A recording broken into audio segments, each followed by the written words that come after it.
David, so good to be with you. Yeah, likewise. It's a super pleasure to be here with you. So excited because like I love that you live in the field of all possibilities and you live through your essence and through your being and no plan, just being deeply guided moment by moment. And that's exactly how this life stream will go. Exactly. Actually, I super appreciate that you were about that flow too. Like you just wanted to jump in and be in surrender to the moment and see what wants to come online. To anyone who's tuning in, we literally didn't pre-talk about what we were gonna say or what's gonna happen. You're literally in the flow with us, and so I love that you do it like this too. And we welcome everyone who is watching with us live. If you have questions or comments, I have a secret hack. So we are live streaming from Zoom technology because it's the most reliable, platform so Mhm. far. But I will be able to see your comments, Oh, you know, that's smart. and the same thing with David. David can also see the comments, you see. So if anytime you will see us pause, our channel galactivation conversation, we just simply take a look at the comments or the questions that you might have. So welcome. If anytime you will see Ooh, us pause. Yeah. And the only trick is to turn off the sound. yes. Right. Yeah. So David, what's your word for 2021? Do you have a word? Oh, wow. Oh, geez. Oh, man. Could you tell that you hit me off, caught me off guard? I'm like, okay, hold on, wait. Um, my word for 2021. Um, Honestly, the first word that really comes to me is magic. Is quite simply magic, which I know might be cliche, being that I am the person that I am. Um, but the reason why I say magic is because there's a certain sweetness and a bliss to that feeling, and that's everything that I'm wanting to create more of in my world, is more of that sweetness, more of that bliss, more of that possibility and expansiveness, and of course just magic and miracle and all that realm of things. I love it. You're such an incredible. I was tuning into, like I love hearing these playful nicknames, right? And I heard for you like a truly a spiritual scientist of yeah, you're such a spiritual scientist of magic. And that's why I was so excited to have this conversation because we both love teachings of the great scribe Thoth, and I even brought the emerald tablets, Yep. right? And that's Yep. how we even like start kind of like paying attention to each other, right? Well, like we had Thoth in common, Yep. and in Atlantis, and in all these galactic codes, and because we're living that. And I'm so happy that we are having this time together. Yeah, so Yeah, very much so, and just to speak into that a little bit more, like I've shared this with you personally, but just to, share again, you've been someone who's been on my radar for quite some time. I would say probably a good like 3 or 4 years, if I'm not mistaken. And aside from our similarity or our connection with Thoth, what always most stood out to me about you was your devotion. That if I had to put it in one word, it's because with that, of course, you have the grace and you have the love and the surface, but there's a certain texture, there's a certain quality devotion that you have that's always piqued my energetic ears. And I've been aware of you for a while, and it's this has very much been it. It feels like a happening that's been wanting to happen for eons, where we finally get to come together and share our magic with each other and the world. So I'm so happy that we're finally in this moment. I love it. I love it. Thank you, David. And I receive that. I receive this so deeply. And you know I have been having a blast going through your content. And not only because, we are in a mentorship relationship together, right? And it's my duty to get to know, your message and your content from like deep, deep, deep level. But then it just like, for me, it's so fun because the wisdom that you bring forth, it's the same universal wisdom that comes through me, but you bring it from a different angle, from the Yes. different practical. You're like a grounded spiritualist, and and you break it down in such digestible way that I'm in awe of how how you express these profound spiritual truths. Yeah, thank you. Oh, yeah, I'm just like, I love, love, love going through your content and mirroring the devotion back to you to continue bringing that message, right? And like my like just deepest inquiry is like, out of all the messages that you share, which one is like the most potent for you right now? Oh, wow. Wow. You hit me with the good questions. I like this.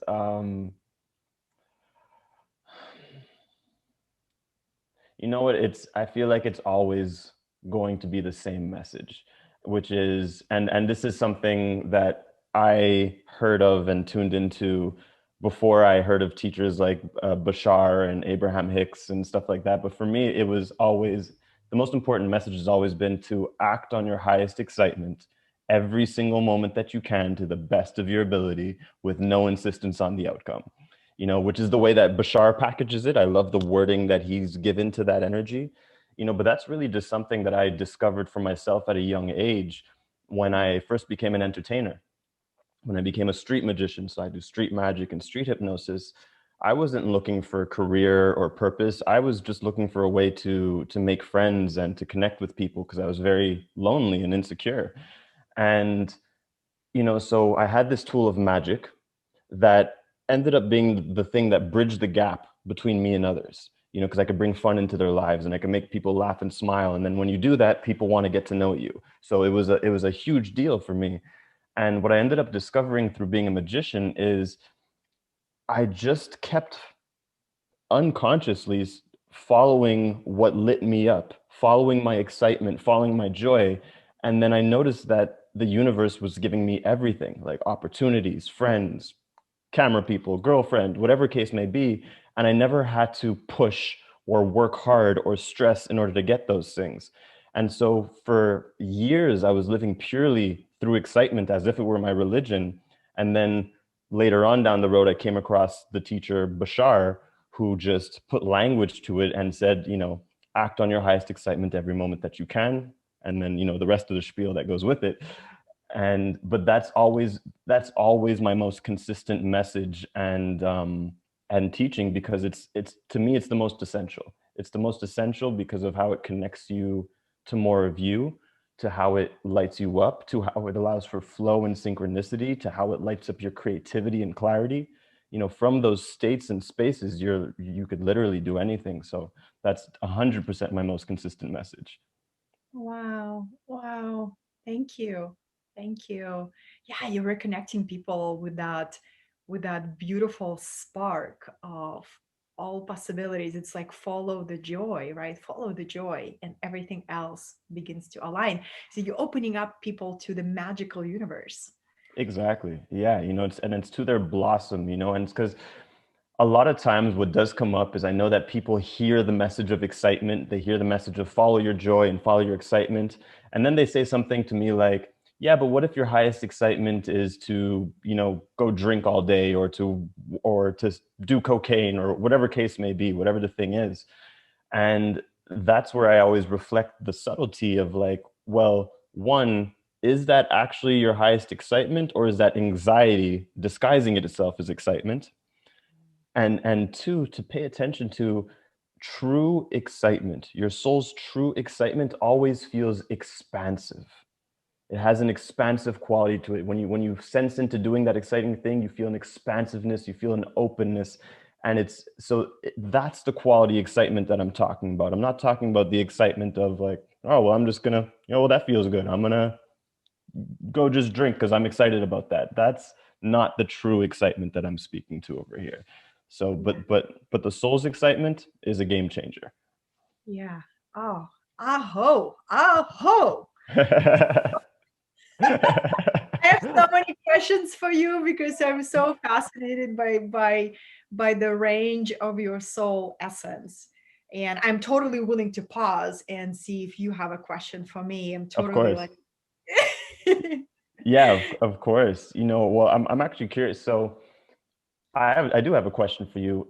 So, one of the quotes that absolutely changed my life when I was younger was someone once said to me, I used to be very intellectual, very like a spiritual intellectual, thinking that because I studied the books and I could speak in chakra language and dimension language, that made me smart, right? And someone once said to me, they're like, if you can't explain it simply, you don't understand it well enough. Mhm. And that stuck with me forever. Like that was the quote that I based my teachings and my expressions off of, where I'm like, if I can't explain these things very simply, I just don't understand it well enough. And so I've aimed to speak in such a way that my grandmother could understand it, or that a child could understand it. And so I'm curious if you have a quote or a lesson that's just radically changed your life and that you absolutely live by. Yeah. Mm, mm, mm. Yes, what coming through is this one is that, you know, life has dealt different cards to us to start, our journey. Rules of life are the same. The skills of the players are different. Mm, Learn the rules and master the game. So no matter how your cards look from the beginning, you can you can enjoy the game of life as only a skillful player can. mm, mm. I love that one. I love how I love it because of how it points to both the similarities of everyone and also the uniqueness of everyone. Like you have different skills, but we're all playing the same game. Yeah, yeah. And that's the essence of my life's philosophy, David. Mm, The essence of my life philosophy.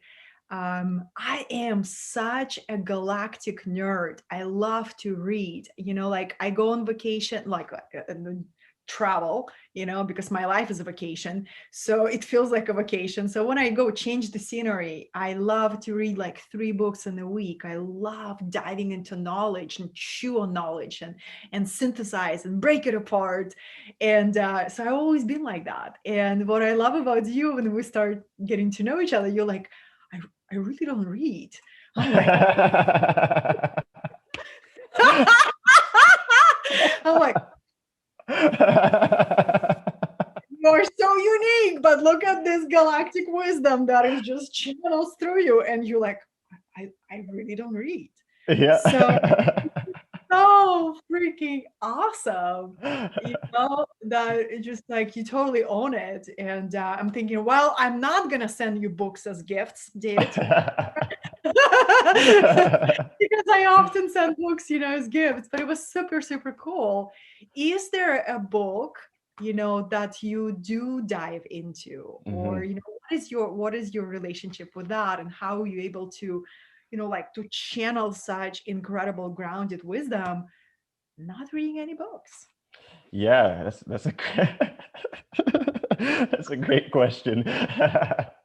um, so what I do appreciate are channeled texts, Ah, and okay. You do you know, read.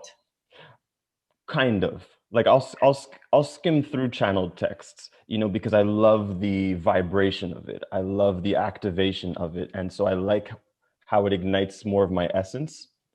Mm, And that's really what I'll look for. And not that all books aren't channeled, but you get what I'm saying.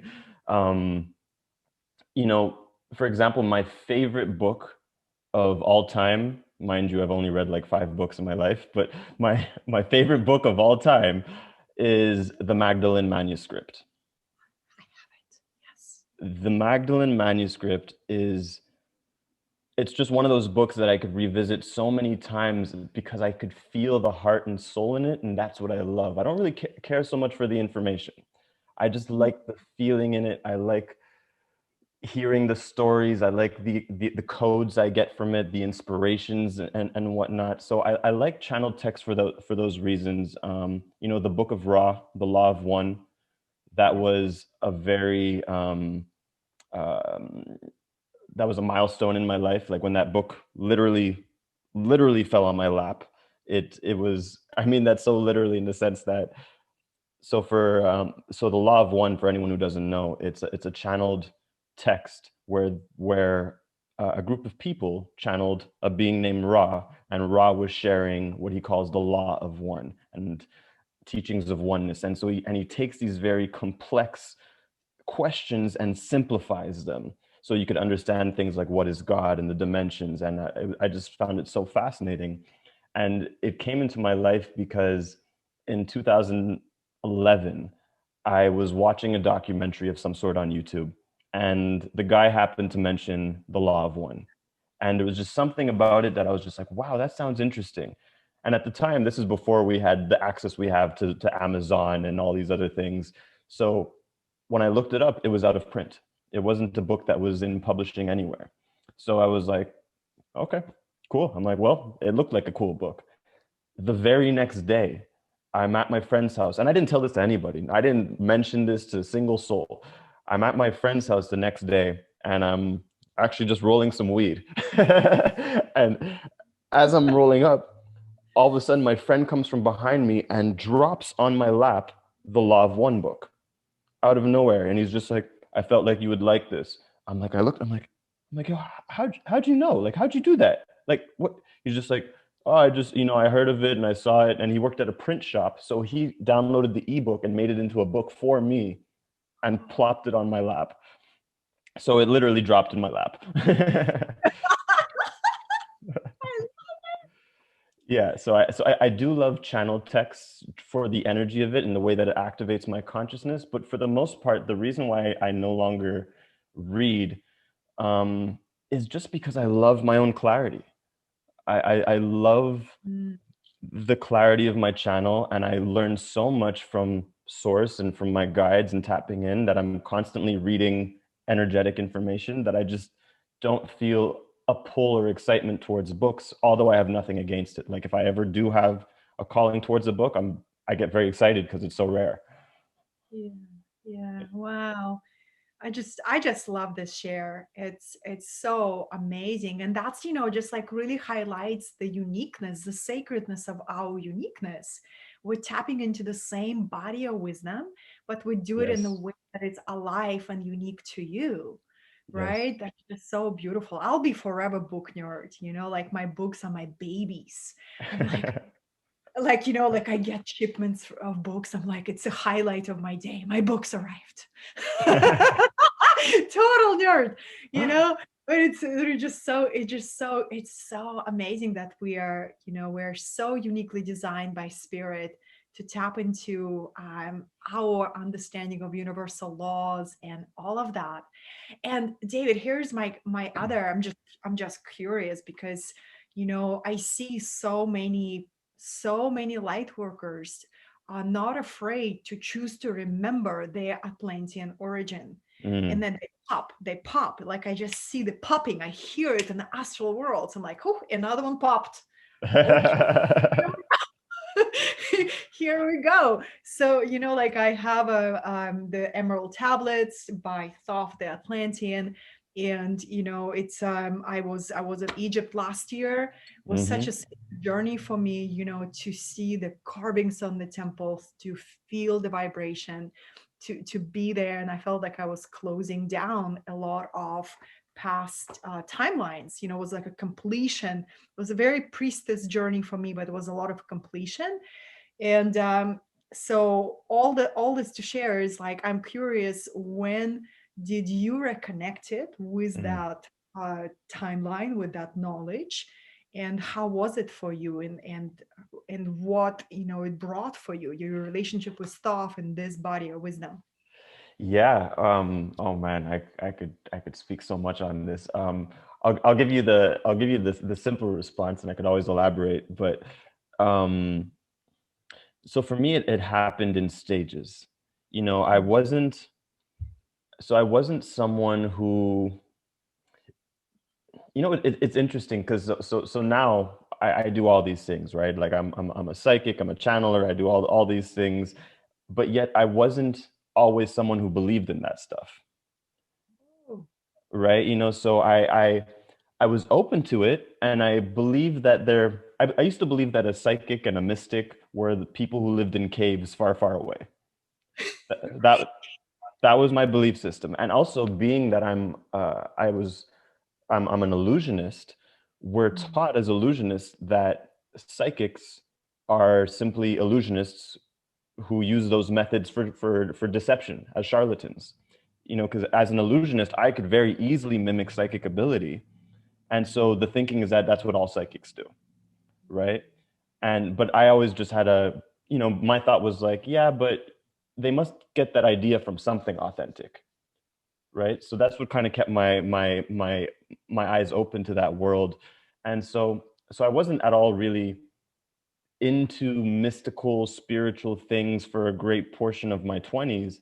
And then it just all started to just, like I said, it started with the Book of Ra, things falling on my lap. And so things started to just come into my reality that were interesting. And at some point where Atlantis came in was I was in a meditation one time in a class. I was in an energy class, um, and I was exploring the roots of my hypnosis, because in this particular meditation, the intention was to explore where we get certain gifts from what lifetimes, especially the gifts that just come so natural to us that seem to be completely effortless. That was hypnosis for me. I could not understand for the life of me when I learned it why it was so easy for me to just pull someone's arm and say sleep, and then they would go into a trance. It didn't make sense.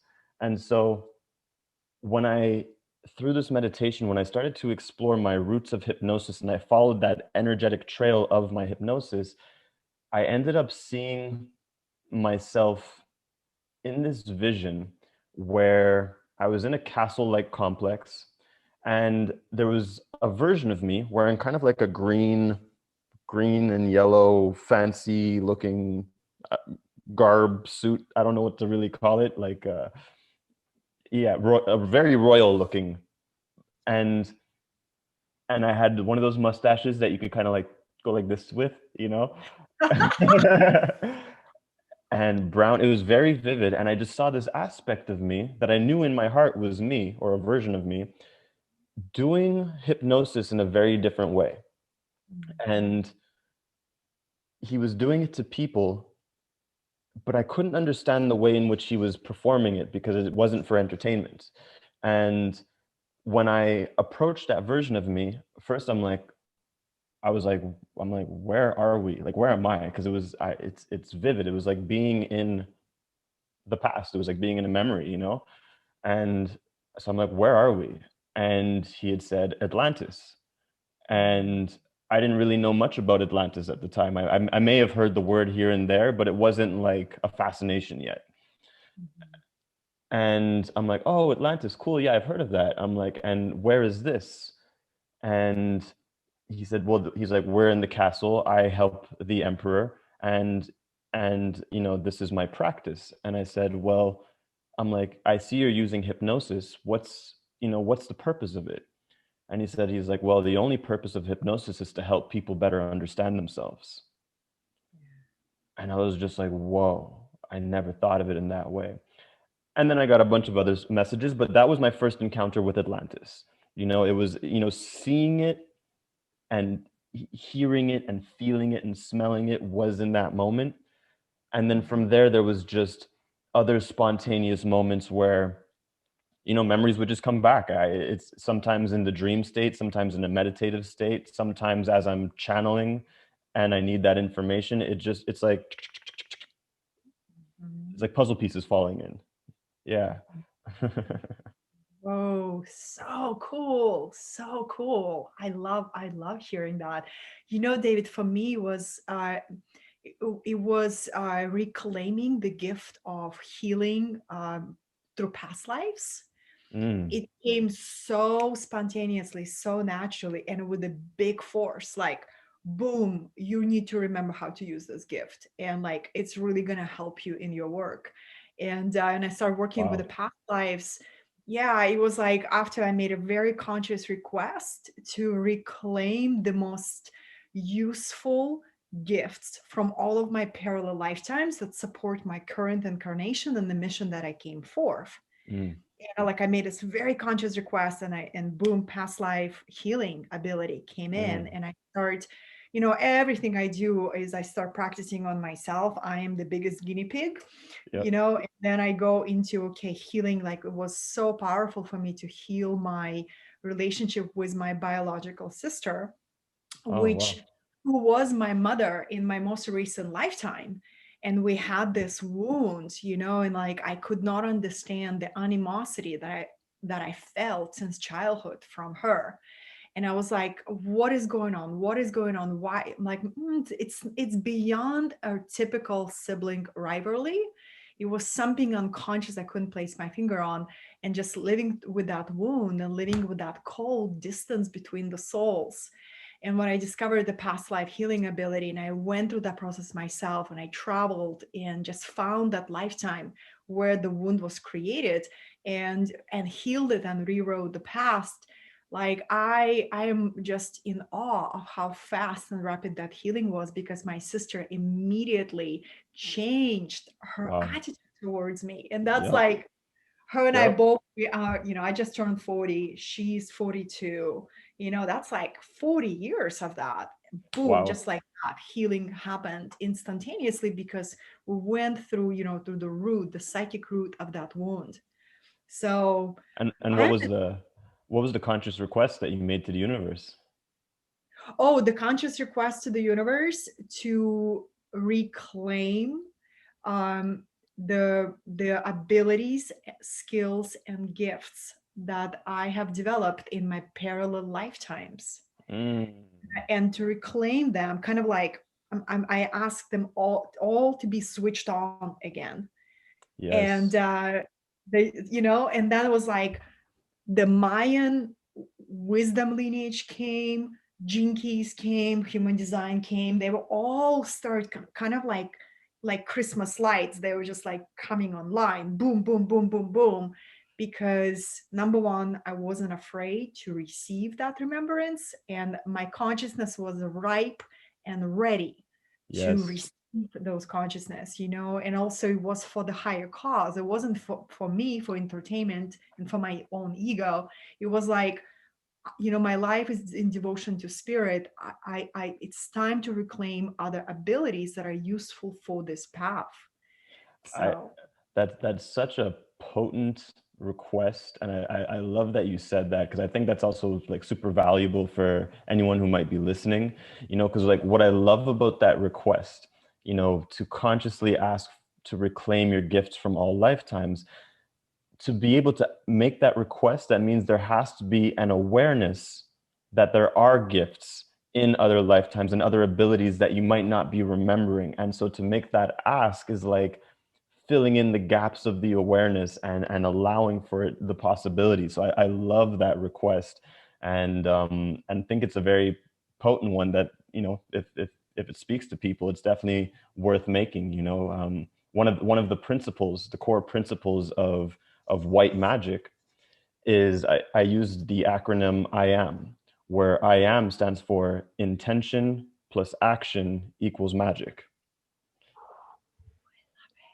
Right. And so it's like you had this intention to reclaim your gifts, and then you acted on it by voicing it or saying whatever you said or however you did it. And now that manifestation came in for you, the magic of manifestation, of just like so beautiful. I love yeah, thank that. you. Yeah, just so it's just so amazing. And like, you know, you, um, you have one of the sweatshirts that you often wear. It's called Limitless. Yeah. Right. Like that is the way, for us to remember our limitless nature, without the artificial. You remember that movie, Limitless? Yep. I love the plot, love the great story. I remember myself like being, because, so many people, they just see this snapshot of Katerina Satori. Mhm. And I'm writing my very raw, revealing, courageous book. I'm in the process of, I'm like 4 months pregnant with that book. So it's a spiritual baby. But like I remember there was a chapter in my life where my soul was in such deep pain and suffering of carrying unexpressed potential. And I was like a star seed being who was so disillusioned by the matrix and I couldn't find her place, and I was like getting really impatient with the process. I was like so wanting to find my path, and I kept getting lost in this artificial ways to tap into this feeling of being limitless. In Mm, my drug addiction for 2 years, when I was addicted to these highly, it's a very interesting research chemical that made my personality feel invisible mm, and soothed my very, very agitated astral body that had so much unprocessed trauma and so much pain. mm. And I remember watching the movie Limitless, and I'm like, yeah, I'm doing that. I am doing exactly that. And I and like total illusion to like totally in denial of my own pain and process. And it was a useful experience because I have connected with that archetype of an addict, and I really faced it head on. And because my biological father has been, really in the trap of addiction all his life, and for me to heal my lineage was to really go deep into that pain and to deep into that depths of addiction, and then find the grace and the deepest breakdown. And like what the grace Wow. came is my mission called me.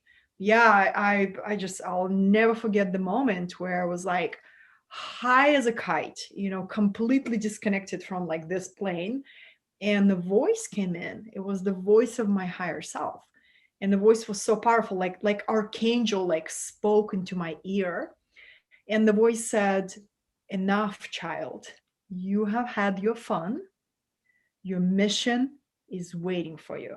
Wow. Wait, when was this? How long ago was this? That was at how many years ago? 8 years ago, when I was Wow. 32. Wow. Wow. 32. I had the deepest dark night of the soul. I've had three of them, like really big ones, but that one was just like took me to the deepest descent. And that from that descent, I knew like 33 was the call to mission, like like Jesus, like, okay, time to go, child. Yep. But 32 was like a divine intervention. And I remember was shaking hands, like dumping all of these drugs, like $3,000 worth of white powder research chemical, that I was addicted to for 2 years, just dumping it all and going cold turkey, and going through my own recovery, and meeting the moment was, trusting that my astral body and my physical body can find the balance and can find the healing, and like I see, the people who suffer with addiction and being lost is the deepest pain, where you carry so much potential, you carry Yes. so many powerful gifts, but you don't know how to funnel them, you don't know how to activate them, you don't know how to find your place in the world. And if you are a star seed or a light worker that going through awakening, that like for you, it's an Yes. existential crisis. And like, and that's what I was going through. Wow. So yeah, just like felt guided to share this with you, because yeah, I'm writing about this in the book, and there are many chapters. But it's like the gift of that journey is, I look at my father Mm, with completely new eyes. I mm, drop my ego's desire to save him and rescue him. Like I bow down to his path Mm. because for some reason his soul is choosing this level of deep forgetting. And this entire life is like a dark night of the soul, Wow. and just like to feel this compassion for another person's path, and to really understand that there is sacred perfection in their path, even if I can't logically grasp it right yet, but to bow and to honor and to understand, which is the jewel of this journey. That's so powerful. I love that you shared that, because it reminds me of I was just speaking to a client earlier an hour ago. I was giving a session, and one of the things that she was asking me was, how can she help her daughter be more aware of what's going on in the universe with these December energies and things like that. And my response to her was, by not needing to, you know, by not needing to make her daughter aware. It's the best help you can offer her, because then you're also taking off the energetic pressure you're putting on your daughter, that she's picking up on consciously or unconsciously, from feeling her mom wanting to change or learn something. As soon as she stops needing her to do that, it frees up space and allows for greater alignment and flow. And it sounds like, you did a much deeper version of that. You not only took off the pressure, but you've added a deep honor to your father for that. And so I love that. I think that's such a super powerful share. And yeah, yeah. And I'm curious, so from when you got, this is a good question, you're gonna like this one. From when you got the message from your higher self that was like, you got to do this shit, you got to, time to get your shit together, time to get on this path, child.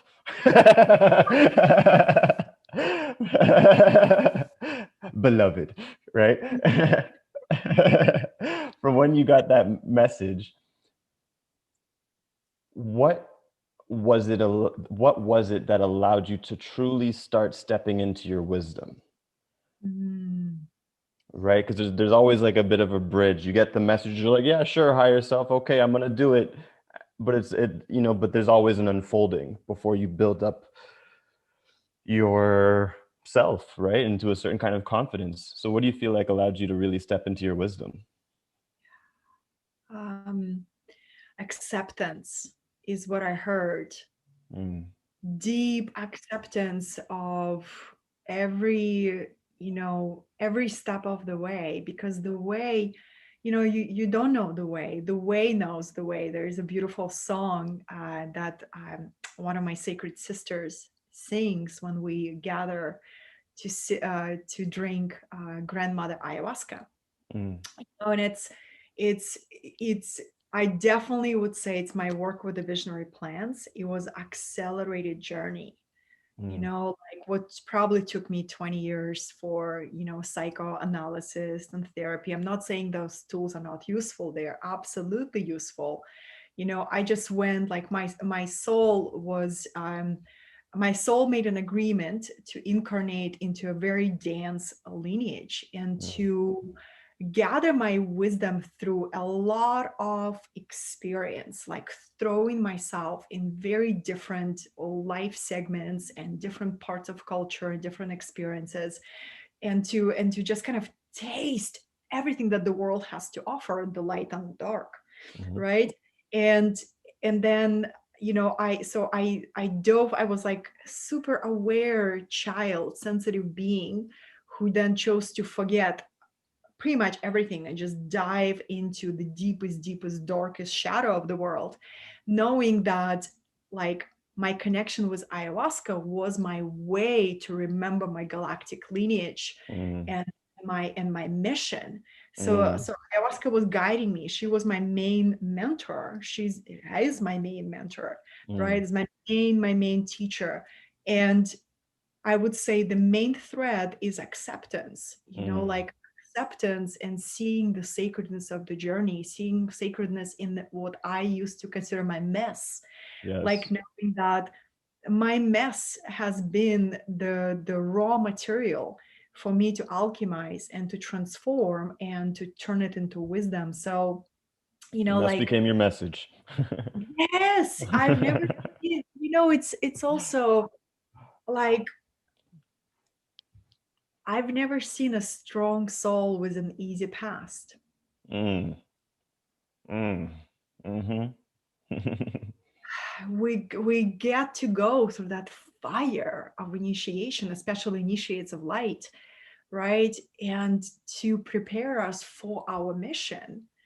Like, we gotta build resilience, that soul resilience and that soul stamina, in order for us to be that instrument of great spirit's work in the world, right? It's like, right now I feel, David, like I feel this deep message of all light workers, all the star beings, all the people who remember their spiritual assignment, like, all hands on deck. We're Yes. all being asked to stabilize that vibration of, I know who I am, I know how I serve, I know I'm here for a reason. And because we're reaching critical mass of either destroying this planet or really shifting the consciousness, and it's like we all being called to show up in a much bigger way. Yes. And it's acceptance of everything that is happening. I have a beautiful deck of archetypal oracle cards, and it says on the box, which is so glorious, it says, reject nothing, accept everything. Mm, mm. I love that. So well said. Yes. Yes. Super good. Yeah, they reject nothing. And it's like, when I contemplate on the richness of this year was so rich in opportunities to rise in our embodiment. It's like, it's been a year of like, okay, do you just like play in the spiritual realms because it's just so entertaining and so fun, or do you really live this? Do you really live this spiritual truth? Yes. Because 2020 just gave us so much opportunity to test our embodiment. Where's our foundation? How strong is it? Where are we rooted in? So Mm-hmm. for that, I'm so grateful for 2020, because 2021 is going to be much different pace. Mm-hmm. It's going to be much different rhythm. And if we really did this work in 2020, we really examined where we're standing, what do we believe on, what would we die for, what do we live for, then 2021, we just open up our galactic wings and we fly. So, woo, I think that is coming. Oh, yeah. So, David, should we check in? We have some people who are Oh yeah. watching. Yes. We do have people. It's not just you and I here. Hi, uh, what's up, we, beautiful people? we're such a beautiful people. Hello. So we got, I see Stefano, I see some people, Kyle. Yup. I think what would be cool to touch on is we were both sharing before we went live how we've been having very relevant and symbolic dreams Yes. having to do with the December energies and 2021 and everything. And so it'd be cool to explore that with you and to learn like what your dreams are. And I'll share some of the dreams that I had, and yeah, and just unpack it a little bit. I love that you went there, David. Yeah, like I practice what it's called dream yoga. I'm That's very so into. cool. Yeah, when I go to sleep, I ask my spirit guides and masters of light to really use that time. I'm like, please communicate with me. Please send me symbols that my mind can decode when I wake up. So every night I make a very conscious request. And sometimes I remember my dreams, like a lot of times, like probably 80%. And then the other 20%, they just like, okay, child, just black out and sleep deep and to work for you. So when I wake up, the first thing I do is I write down my dreams. I have a very special dream journal that I don't write anything else, just my dreams. Mm. And last night I had such an amazing dream, David. Oh my goodness. I There was many, many, many layers in it. One part that I remember, I was what looked like a ski lift, but I was, I was kind of like a ski lift, and I was going really, really high to meet the blazing sun. Like I was meeting the sun, and then there was a woman next to me. There was a woman that felt like a friend, like an ally. And when I was lifting up to greet the sun, to meet the sun, I realized I had no seatbelt. I had nothing to hold chair. And I began to slip out of my chair, and I began to fear that I am going to fall. And that friend, that woman, she grabbed me and she helped me get back into my chair and to stabilize in that new height, Hmm. right? I saw the sun, and then we went down. So there's many, many, like every time I go through a leap of consciousness, I either dream of stairs, Mm. elevators, going up the roof, climbing the roof. And there are sometimes in that symbolic dream, like I'm either, like I'm afraid to sleep, or there is strong winds, but I always make it. I always make it. But it's a very symbolic. I've never had this kind of dream when I'm being taken to meet the rising sun. That was cool. I love that, and I also I love the subtlety in the dream of like not needing the safety that you think you needed. Oh, I never thought of that. Yes. Right, at a certain point, yes, that did serve purpose and whatnot, but it's like now at this point of elevation, you didn't need the safety you think you needed because you got your homies, you got your spirit guides, you got your friends, you got life. Just like, no, no, you're good, we're helping you. It's like no safety required, just lift to the sun. That is so cool. I didn't even think of that. I I got my David. That's it, you got your homies. I homies. I love it. I love it. And your turn. Any dreams that you remember? Yeah, there was one really vivid dream that came in 2 nights ago, I believe. And it was very simple. It's a very simple dream, but many layers of messages. So the dream was basically I was sitting on the edge of my bed talking to some woman who I don't know, and like I don't recall if I was attracted to her or not. Like that wasn't the point of it. It was just I was getting to know her. I was connecting with her. And I do remember she was wearing a transparent shirt for some reason. That did stand out to me in the dream. But so I'm sitting across on the bed talking to this woman, and I didn't notice that sitting in between us was my ex-girlfriend. And at some point she fell off the bed and not hurt herself, but she just fell off the bed. And when she fell off, I immediately broke my connection with the person who I was getting to know.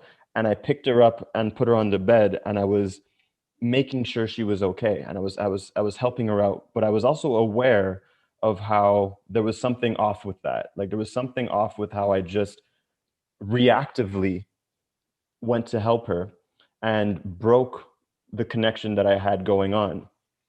And so that was pretty much the dream. And then when I woke up, whenever I receive dreams like that, that's I go into my trance and I speak with my guides and angels about it.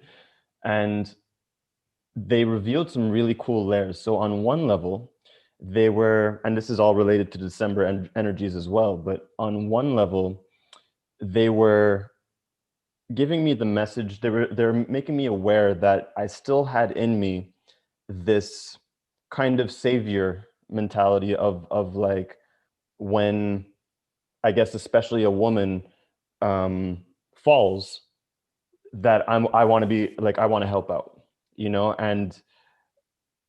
and they were giving me the message of by doing so, it's not that it's bad or wrong, but without doing it with consciousness, with discernment, I'm robbing that person of getting up on their own and having that experience and learning what they may have learned, right? And so, and on top of it, it's I by me carrying holding on to that energy of responsibility, it's not allowing me to fully invest in, getting to know new energies and new people and things like that. So that was like one layer of the dream that it was showing me.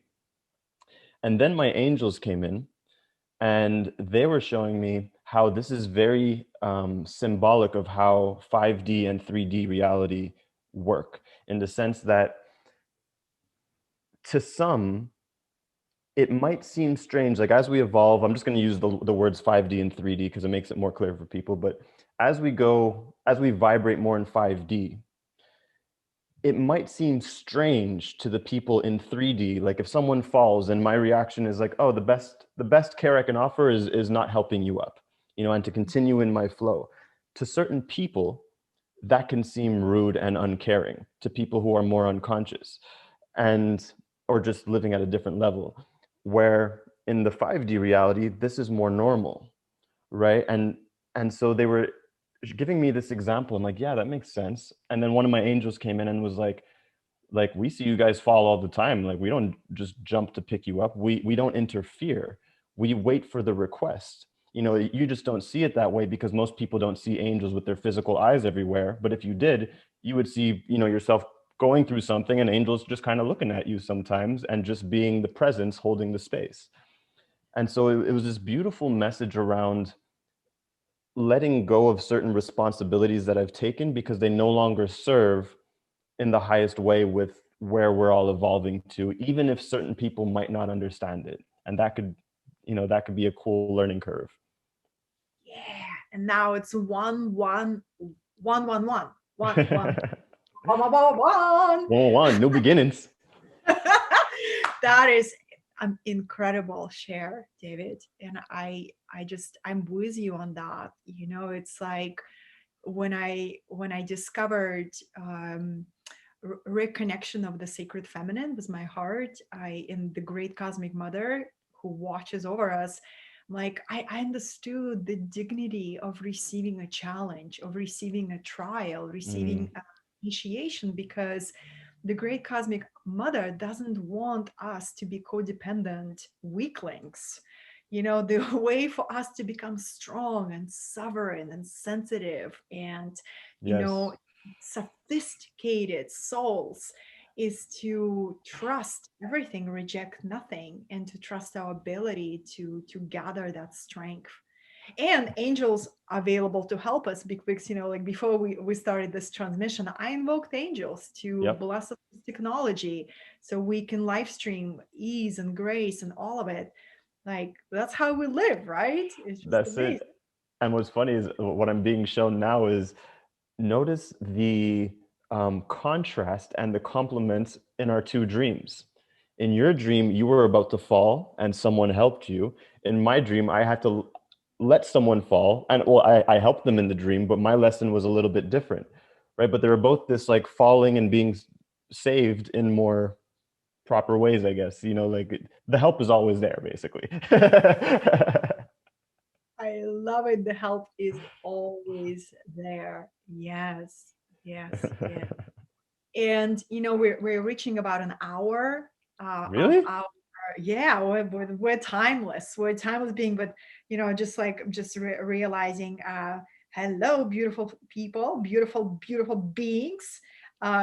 Yeah, so it's about like 1:13. It's been an hour. Hmm. How does it feel for you to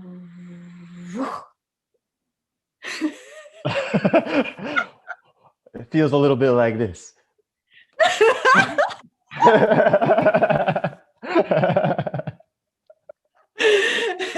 and so the December 21st is, I gotta see you there because we're opening the vision that spirit been asking me, which is the mastermind that is coming through.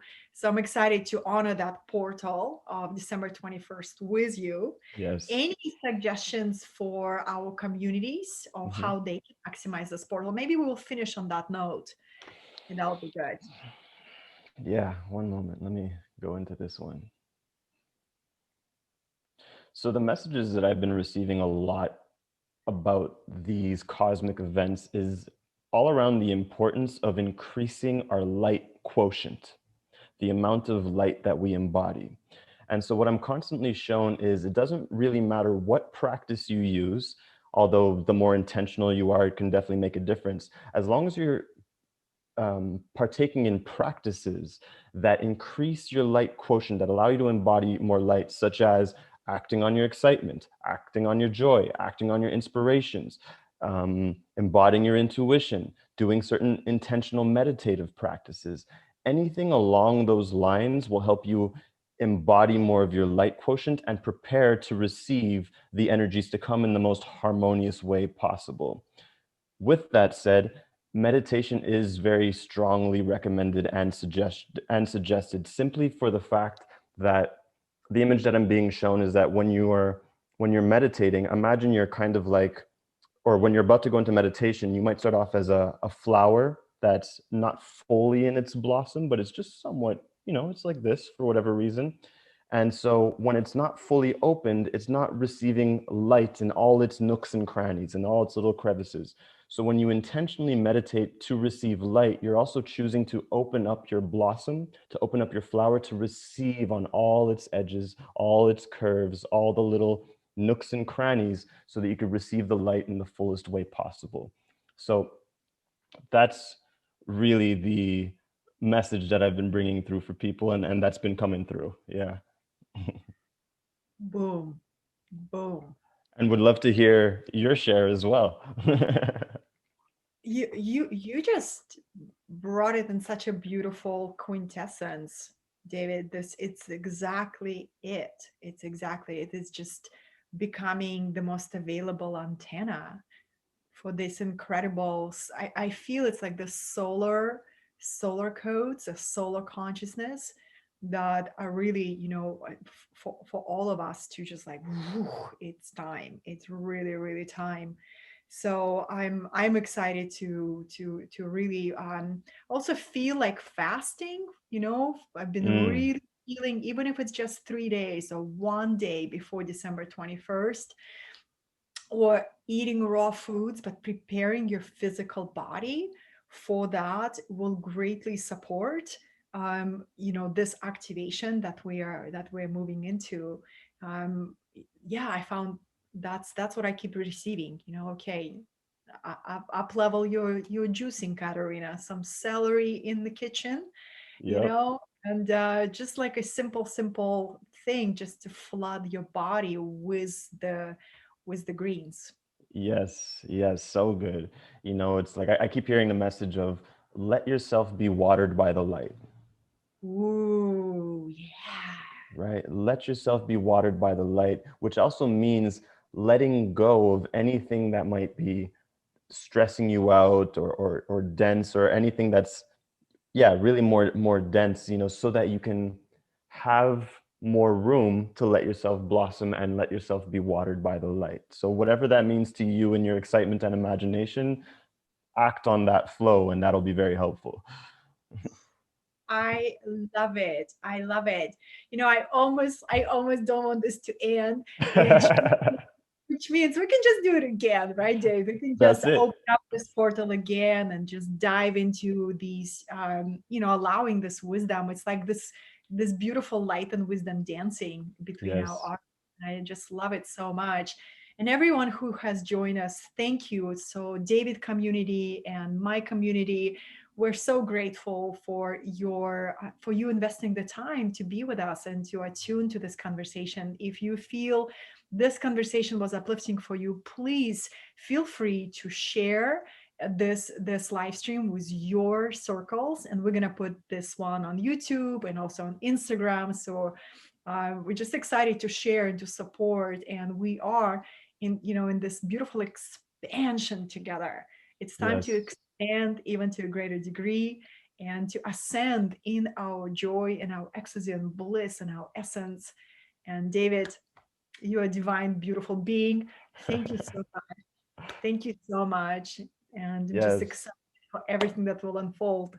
Yes, likewise. Thank you for inviting me into this space. It's honestly been a magical pleasure. I enjoy every time we get a chance to meet up and have these conversations. And yeah, and thank you to the community who's joined in on both on my side, on Katerina's side. I always appreciate when I get to dance with you guys and play with you guys. And the next time we'll do a little bit more Q&A next time. This was the intro round. And and Totally. thank you so much. Thank you, thank you, thank you. And David, I'll see you soon. All right. Take care.